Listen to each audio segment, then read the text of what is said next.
Video में हम triple bottom chart pattern को समझेंगे। ये एक ऐसा पैटर्न है दोस्तों जिसके बनने के बाद प्राइस हमारा ऊपर जाता है, यानी कि एक अप ट्रेंड की शुरुआत होती है। इसके बनने के बाद ये चार्ट पर कुछ ऐसा दिखाई देगा आपको। आपको दिख रहा है दोस्तों, पहले हमारा प्राइस गिर रहा था, फिर एक पॉइंट पर हमारे प्राइस ने एक सपोर्ट लिया और वहां से प्राइस ऊपर जाने लगा। यहाँ पर हमारे प्राइस ने एक बॉटम बना दिया। फिर दोस्तों जहां पर हमारा प्राइस जा रहा था ऊपर, फिर प्राइस वापस गिरने लगा एक पॉइंट से, और उस पॉइंट पर हमारे प्राइस ने रेजिस्टेंस लिया। फिर प्राइस गिरते गिरते एक पॉइंट पर प्राइस ने दोबारा सपोर्ट लिया और वहां पर एक और बॉटम बना दिया। अब आपको दिखाई दे रहा है दोस्तों, जो हमारे ये दोनों बॉटम है ये आसपास में है। मतलब कि जो सेकंड बॉटम है वो ना ज्यादा तो ऊपर है और ना ही ज्यादा नीचे है।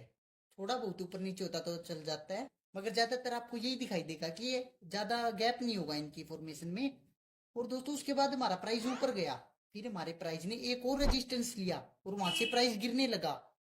जो हमारा ये रेजिस्टेंस है दोस्तों प्रीवियस रेजिस्टेंस के पास ही है, मतलब ना ज्यादा ऊपर है ना ज्यादा नीचे है। तो दोस्तों वहां से हमारा प्राइस गिरने लगा और प्राइस ने एक और बार सपोर्ट लिया और वहां से प्राइस वापस ऊपर गया।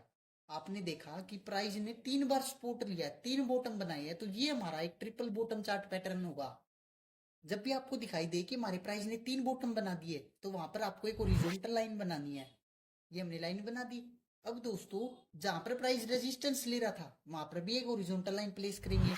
जो रेजिस्टेंस पे लाइन है दोस्तों ये हमारी नेक लाइन होगी।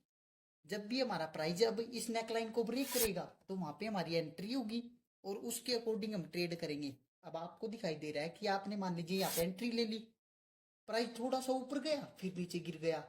ये दोस्तों जो हमारा प्राइस है वो हमारी नेकलाइन को रीटेस्ट करने के लिए आया नीचे, और रीटेस्ट करने के बाद फिर से ऊपर गया। आपने ये तो पहचान लिया कि यहाँ पर हमारा ट्रिपल बॉटम चार्ट पैटर्न है। उसके बाद आपने देखा कि हमारे प्राइस ने यहाँ पे इसे ब्रेक कर दिया, हमारी नेकलाइन को ब्रेक कर दिया।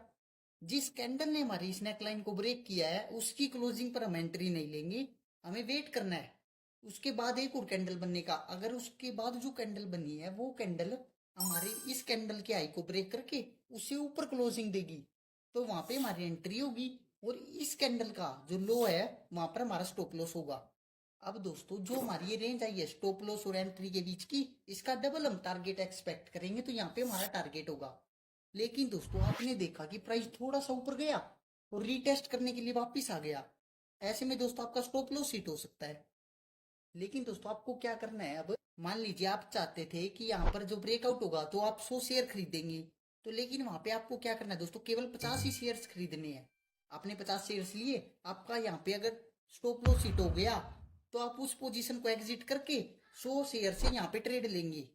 लेकिन अगर आपका स्टॉप लॉस हिट नहीं हुआ तो 50 शेयर तो आपके पास है, 50 और ऐड कर देंगे, तो प्राइस ऊपर जाएगा तो आपका प्रॉफिट हो जाएगा, टारगेट हिट हो जाएगा।